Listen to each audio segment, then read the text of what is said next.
2 years ago my house burnt to the ground after being struck by lightning. Thankfully it was during the day, so our 3 kids were at school and my husband and I were at work. We lost everything, but we were safe. It took almost 11 months for the insurance to pay out. The insurance covered 1 month worth of hotel stays, but after that we were made to fend for ourselves, and the only option we had was to move in with my SIL. She tells us we can have her spare room and her office space. Since she used neither of the rooms, and her stipulations was we needed to purchase all of our own food and pay her $100 a week. By week 3 all of that changed. She then decides we need to pay her $250 a week and we can only use 1 room. So all 5 of us were crammed into the smallest room she had, which was the size of a glorified closet space and didn't even fit a twin bed and a small dresser. So we lived out of trash bags and slept on the floor for close to $1,000 a month some months, and still had to purchase all of our own food, despite her claiming my children on her food stamps. She also had no bills outside of her land tax, $450 a year, electric and heating oil, which she hardly ever filled. So we were essentially paying her so she could do leisure activities. It was the worst 8 months of my life. 3 months ago my grandmother decided that she wanted to go to assisted living after a fall and transferred the deed of her house to me, and basically said it was mine now. It is a 5-bedroom farmhouse. My boys insist on sharing a room, so we have 2 extra bedrooms. Well, my sister-in-law lost her house last month due to not paying her land tax for several years and asked if her and her stepdaughter could stay with us until they get enough money to move down south. I said sure, 1 bedroom, $800 a month, and you have to buy and cook all your food separately because my daughter is vegan. She looked at me like I had 10 heads and said that she and her stepdaughter should not be made to share a room when there are 2 extra rooms, and stated she cannot afford a rent of $800 while purchasing all of her own food on top of it.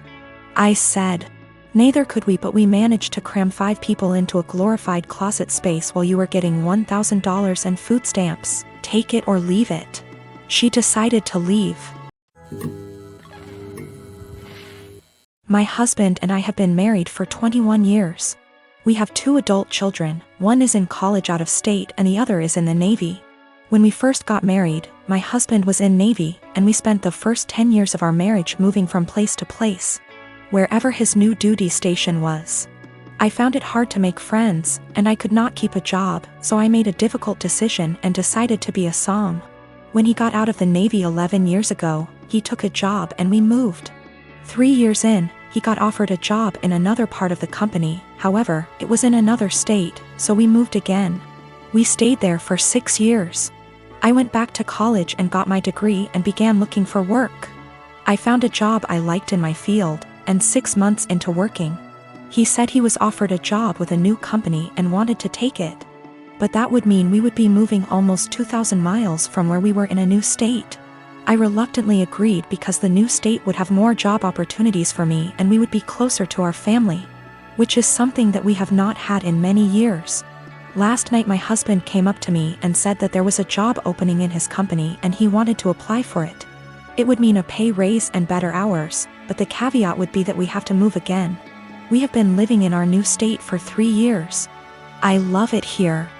I have an amazing job and I am making great money. I finally have friends and am able to socialize. I told him that I am not moving again. Anytime we have to move, he always leaves first and I end up being responsible for selling / packing the house. And I am not doing that again. Our son's college is only 2 hours from here. We can see him twice a month. If we move, that means we would have at least a day's drive and would only be able to do that once or twice a year. Now my husband is upset with me and guilt-tripping me because he claims I do not support him. I told him that was BS because I spent most of my life moving from place to support his career.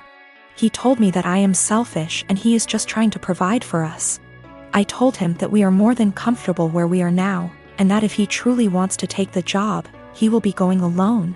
My husband and I have been together since I was 15 and he was 17. He joined the Navy right after graduation from high school when he was 18 and I was 16, but had to wait 2 years before we could marry.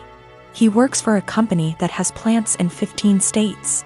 He is currently in middle management, but if he wants to advance his career further, He would need to go to another plant out of state. Financially, we are more than comfortable. We do not need any more money. My son plans to stay in the place he is after college. We have a great relationship with him, and he comes home 1 time a month and we see him 1 time a month. My other son comes home on leave whenever he can and stays with us. We are very close to both of the boys. I talked to my husband again tonight and told him quite firmly that moving again was not an option for me. The area he wants to move has very little jobs in my field and specialty in that area, and I would need to commute more than an hour one way for a job versus the 20 minutes I have here. We are sandwiched between 2 major cities, and if we move we would be an hour from the most major city. I would also have to take a massive pay cut and work a menial job to build a new network to find employment in my field. My husband is disappointed in me for not wanting to leave. He left to stay with a friend because he needs to think. He doesn't understand why I would force him to turn down an opportunity to advance his career further. I told him to take all the time he needs, but I am not moving again. I said I would revisit the possibility when I am ready for retirement in 15 years, but no sooner. About 5 years ago, my now estranged daughter, Edie, cheated on her boyfriend, Brad, and got together with a guy, Ken. He quickly started isolating her from family and my husband and I from her kids. Brad had moved back to his home state devastated after the breakup. I discussed red flags her. I let her know we are here for her and concerned. Her and Ken suddenly took off and moved to another state. For 5 months, my husband and I worried about her and the kids as we had n//c at all with them. One day CPS showed up at our door with the oldest child. He was obviously injured from abuse that was reported by the school. We had no idea they had moved back to the area. We agreed to take them in. The next 20 months were traumatic, complicated, emotional, and difficult for everyone. Through it we re-established a relationship with the older child's dad, Dan. Daughter failed to comply with her plan and remained with Ken. Dan worked hard to get custody of his child and he gave Edie scheduled weekly phone calls. She called oldest child 2x nothing since. We agreed to permanent custody of youngest. In the process, I put aside the hurt Edie caused and agreed to scheduled weekly phone calls and supervised visits in person when schedules allowed. Legally, any or no contact is at my sole discretion. Ken was not allowed to interfere / attend. Edie quit calling / scheduling visits after 3 months. I reset the call schedule to 1 XEA mon. No calls. 6 months later she calls and wanted me to drop everything for a visit the following day. I couldn't because I had to go back to work. Calls stopped again. She left Ken, has a new BF. I know nothing else about her life / whereabouts. She started calling again about a year ago and I let her know that if she was consistent with her monthly scheduled calls, we would move towards weekly calls again. She called 2 months in a row, skipped a couple months, then called 2 more months in a row. Last one happened to be night before child's birthday.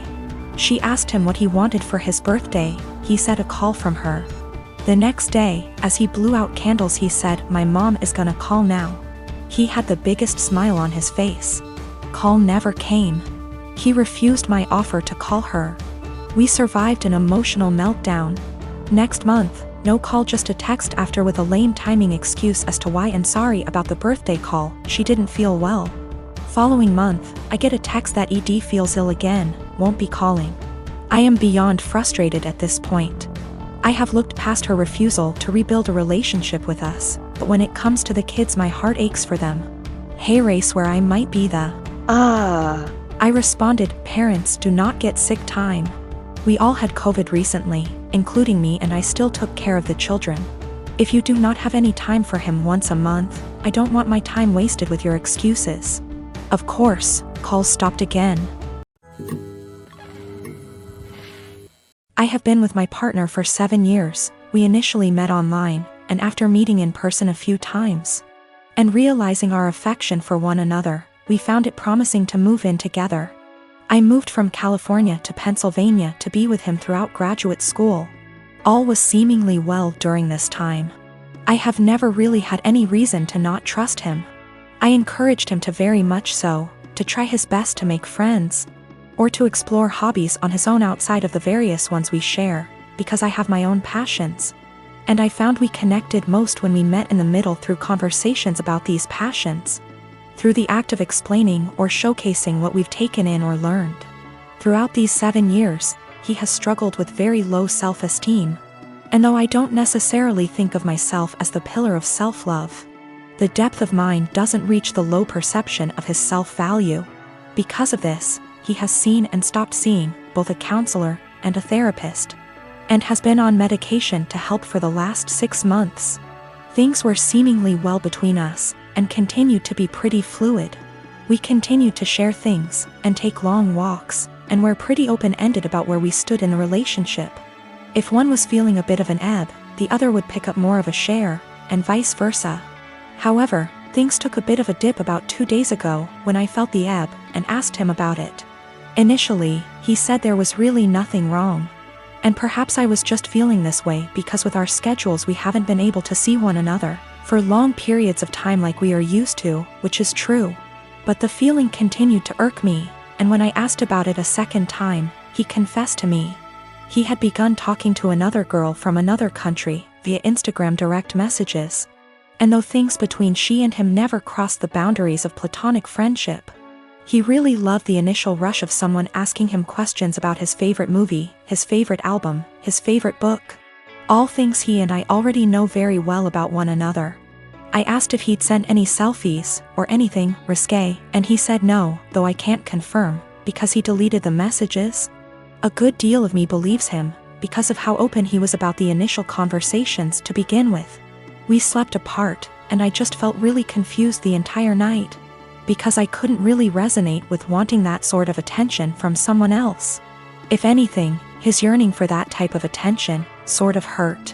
It felt like I wasn't doing enough, or giving enough. The next morning, though I don't have an Instagram, and am not on the app, I went to check his using the desktop version, and found that posts where he once called me the love of his life, or a specific post with a gift I gave him that once said, "Greatest gift from the greatest girl," were still on his profile, but the words, girlfriend, or love of my life, were completed erased. With this realization, my confusion and hurt turned to very real heartache. I called him and asked if he had deleted these words from the specific posts, and with shame, he said yes, he did. When I asked why, he said it was because he just didn't want the attention from the girl asking him about himself to be disrupted if she found out he was in a long-term relationship. I guess this is where I asked the obvious and questioned why someone who is just asking about your favorite books, movies, etc., would be driven away by the fact that you have a girlfriend. And he said he didn't know why he did it, and that it was a massive mistake. At the risk of seeming toxic, and I will take full accountability for seeming so or being so, I asked him to please deactivate his Instagram for the time being while we sort through this, his Twitter as well. He did, and though I was feeling a bit of relief about that, I couldn't help but feel a bit saddened that he didn't choose to do that on his own for the benefit of our relationship. He had to wait for me to ask. Which again, just made me feel like such a toxic and controlling partner. 2 things I always strive to be so far from. When he got home from work, we discussed everything at massive length, and he continued to swear up and down that these conversations pertained strictly to music, movies, and books, and he didn't have interest in her. Just interest in the initial rush of the attention he was receiving. We read a few articles, and he broke things down to me as his self-esteem has never been lower. Despite his career as a doctor being at a high, and his finances in order, he felt things with his music weren't taking off. And with that came a feeling that he wasn't special, and it was nice for someone to make him feel that way. I felt shame and asked him if I wasn't doing enough or giving enough to him to make him feel that way. He said, I defiantly was. But my love, and attention and affection, became a pillar he could rely on, and got used to, so with new attention came a rush. And he liked that. I asked him if he wanted to be single, and find that rush in dating new people. And he kept insisting that that's so far from what he wants. He wants to remain a couple, and do all he can to work on these things together. Though I can't help but correlate that feeling he enjoys with the feeling of a first date. Which hurts, of course. I told him I didn't really see how we could move past this because there was nothing much for me to make an attempt to work on moving forward. This seems to be a self-stemming problem that I emphasize with. but just don't want to be on the receiving end of the counter effects. So though it is incredibly uneasy to begin to think of how difficult it'll be to begin again, it is just as difficult to think about how difficult it would be to stay and try to rebuild back up an issue that I feel like just a bystander. When it comes to, this has all been very painful, and if this comes to an end, I just want it to be as civil and as possible. He deserves to love himself, but not at the expense of the love we have between us. I deserve love that is stable and comforting, and not laced with newfound paranoia. Despite this all, my heart is still very much in this, of course, and he has been very vocal about how it was just one mistake. Nothing happened, we can work through this, etc. And I secretly keep hoping he will make a step, any step really, to showcase these words and implement action, seek a new therapist. Find the two of us a relationship counselor, buy a book on self-help or on how couple conquer affairs, anything at all. Without me having to be the one to ask him. I just want him to have that yearning that he continues to say he has, but instead of saying it, I was him to show me. That makes me irrational or just plain dumb. I believe to be in a state where I can handle either answer. Or something completely different just the same. Do all think I'm blowing something completely out of proportion? Given how this was an exchange of conversation between him and another girl for just a few days. And his erasure of me on his profile was only for about 2 days? This has been a first in this relationship, this has been a first in my life truthfully. I just felt completely vulnerable and isolated.